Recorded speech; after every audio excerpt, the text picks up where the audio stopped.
오늘은 많은 분들이 마음속에 간직하고 계신 이야기를 꺼내보려 합니다. 바로 자식에게서 느껴지는 서운함에 관한 것입니다. 이런 마음을 품고 계신 분들께 먼저 말씀드리고 싶습니다. 이는 결코 이상한 감정이 아니며 오래 사랑한 사람에게만 찾아오는 자연스러운 마음의 무게라는 것을요. 부처님께서는 마음이 모든 것에 앞선다고 하셨습니다. 오늘은 그 말씀처럼 내 마음부터 차근차근 들여다보며 서운함을 탓하지 않고 곁에 앉혀두고 함께 이야기해 보겠습니다. 어릴 적을 떠올려 보시면 마음이 금세 부드러워지실 겁니다. 부엌에서 설거지를 하는데 방 안에서 엄마, 엄마 하고 부르던 그 목소리. 아이고, 엄마 달아지겠다. 그만 좀 불러라.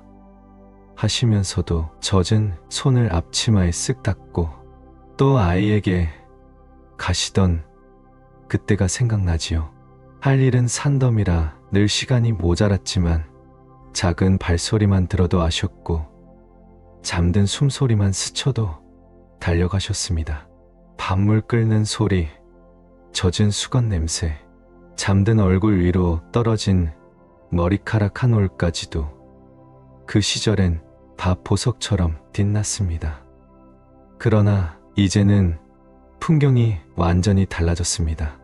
우리가 전화를 기다리고 아이들은 자신만의 하루를 살아갑니다.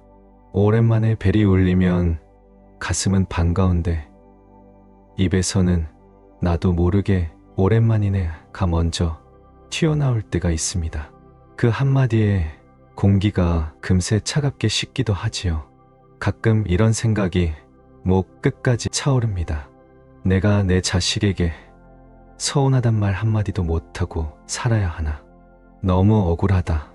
이렇게까지 조심해야 하면 이게 남이지 가족인가. 그 마음 충분히 이해됩니다. 하지만 곰곰 생각해보면 답이 보입니다. 왜 다른 사람에게는 같은 일이 그냥 반가움인데 자식에게는 서운함이 될까요? 바로 기대가 다르기 때문입니다. 이웃의 늦은 연락은 바빴겠지 하고 넘어가지만 자식의 늦은 연락은 내가 뒤로 밀렸나 하는 생각을 데려옵니다. 엄마, 아빠만 찾던 그 시절의 기억이 마음속에 고스란히 살아있으니까요.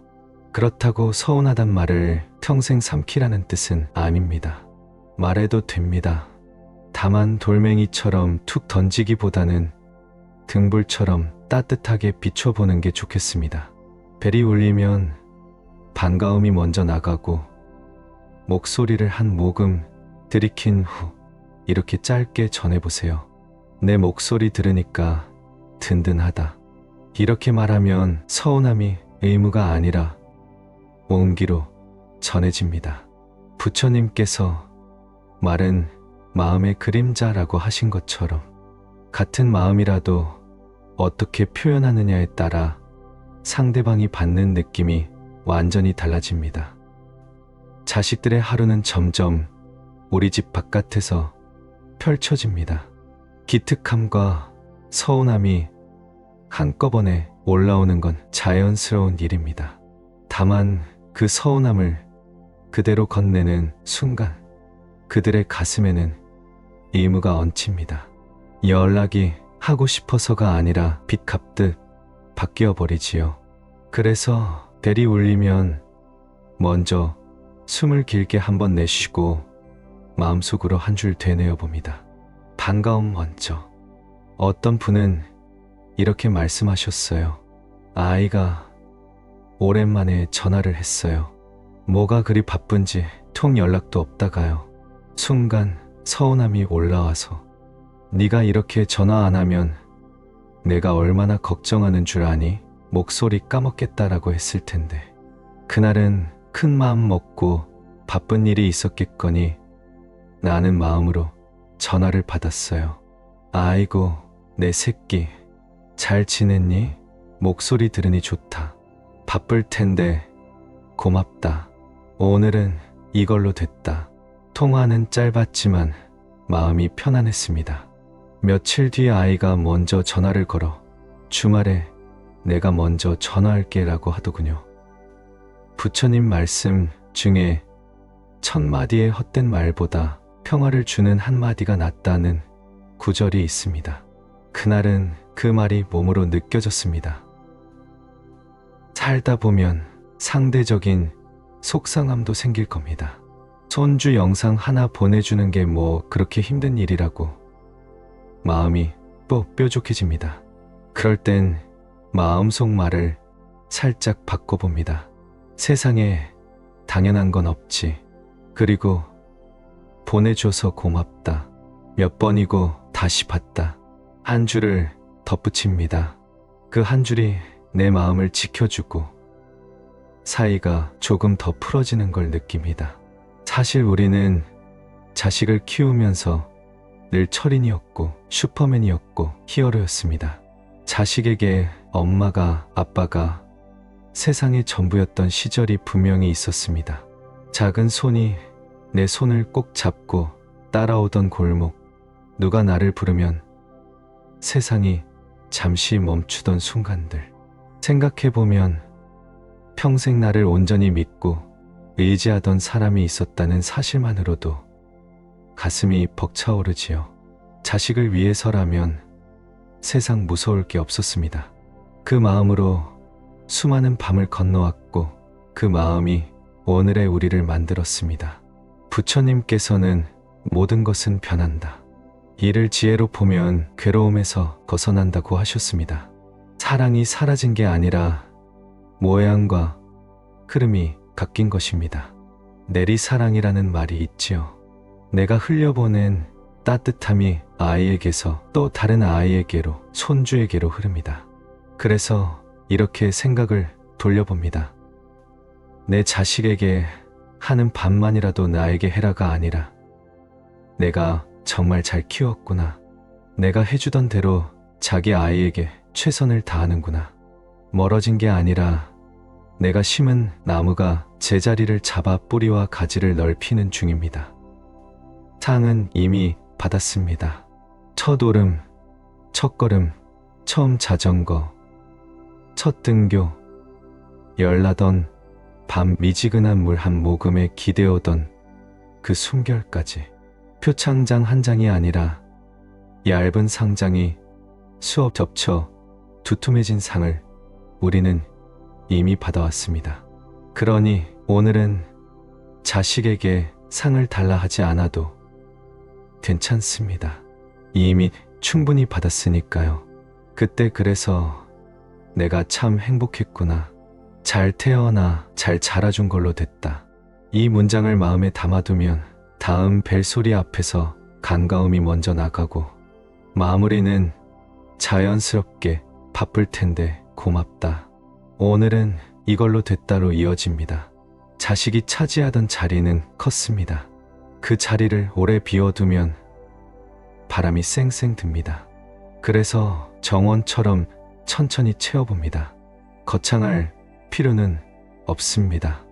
아침에 창을 열고 하늘을 5번 세어 바라보기, 골목을 천천히 한 바퀴 걸으며 발바닥으로 땅을 느끼기, 오래된 친구에게 안부 한 줄 보내기, 베란다, 화분에 물 한 컵 따라주기, 시장에서 눈을 맞추고 수고 많으세요 인사하기. 작은 만족이 차곡차곡 쌓이면 마음의 흙이 촉촉해집니다. 촉촉한 흙에서는 서운함이 금방 불길이 되지 않습니다. 어느덧 초록으로 바뀝니다. 부처님께서는 건강은 최고의 이익이고 만족은 최고의 재산이다라고 하셨습니다. 많이 가지는 법보다 지금 있는 것을 기꺼이 누리는 법을 익히면 마음이 편안해집니다. 그 평안이 기대를 가볍게 하고 가벼워진 기대가 서운함의 나를 무디게 합니다. 말하면 싸움이 될까 걱정될 때가 많습니다. 그럴 땐 말을 줄이고 온기만 남겨봅니다. 시작은 아이고 내 새끼 잘 지냈니? 중간은 목소리 들으니 좋다. 끝은 바쁘면 여기까지 하자. 고맙다. 이렇게 짧게요. 오랜만이네. 왜 연락 없냐? 요즘 왜 이러냐? 같은 말은 잠시 내려놓고 반갑다, 고맙다, 응원한다를 올려둡니다. 말의 무게가 달라지면 상대 어깨에 얹히는 짐도 달라집니다. 부처님께서는 천의 군사를 이기는 것보다 자기를 이기는 이가 더 위대하다고 하셨습니다. 올라오는 말을 내가 한 번만 이기면 저녁의 공기가 달라집니다. 바쁘면 끊자. 다음에 시간 맞춰 길게 하자. 오늘은 내 목소리로 충분하다. 이렇게 길을 열어두면 다음 통화가 훨씬 빨리 찾아옵니다. 마음이 갇히지 않았기 때문입니다. 저는 이것을 손님 대하듯 맞이한다고 말합니다. 차갑자는 뜻이 아니라 들어올 때 환하게, 머무는 동안 편안하게, 나갈 때 길을 열어주자는 약속입니다. 스스로에게 작은 약속을 해봅시다. 오늘 하루 몸을 조금은 움직이겠습니다. 누군가와 눈을 맞추고 안부를 묻겠습니다. 하늘을 한 번은 올려다보겠습니다. 이런 날엔 밤에 숨이 길어집니다. 벨이 울려도 놀라지 않습니다. 반가움이 먼저 나가고 감사로 문이 닫힙니다. 부처님 말씀 중에 원하는 원한으로 그치지 않는다. 자비로 그친다는 구절이 있습니다. 오늘 우리에게 필요한 자비는 거창한 수행이 아니라 이 두 마디로도 충분합니다. 반가움과 감사, 이 두 마디가 오늘 우리 집의 공기를 바꿉니다. 서운한 마음은 자연스럽습니다. 오래 사랑했기 때문에 아픈 것입니다. 누구도 그 마음을 나무라지 않습니다. 다만 그 마음을 아이에게 넘겨 임으로 만들지 않고 내 안에서 다독이는 쪽을 오늘 선택할 뿐입니다. 다음 통화에서도 문을 이렇게 여십시오. 아이고, 내 새끼, 잘 지냈니? 그리고 이렇게 닫으십시오. 바쁠 텐데 고맙다. 오늘은 이걸로 충분하다. 마지막으로 마음 한쪽에 한 줄만 남겨두시면 좋겠습니다. 잘 태어나 잘 자라준 걸로 됐다. 이 문장을 마음에 담아두면 다음 벨소리 앞에서 반가움이 먼저 나가고 감사로 문이 닫힙니다. 그 한 번이 쌓여서 관계는 숙제가 아니라 서로의 삶을 응원하는 길이 됩니다. 사랑의 모양은 변해도 사랑의 뿌리는 남아 있습니다. 오늘 밤 여러분의 마음에도 잔잔한 등불이 오래 머물기를 조용히 바랍니다.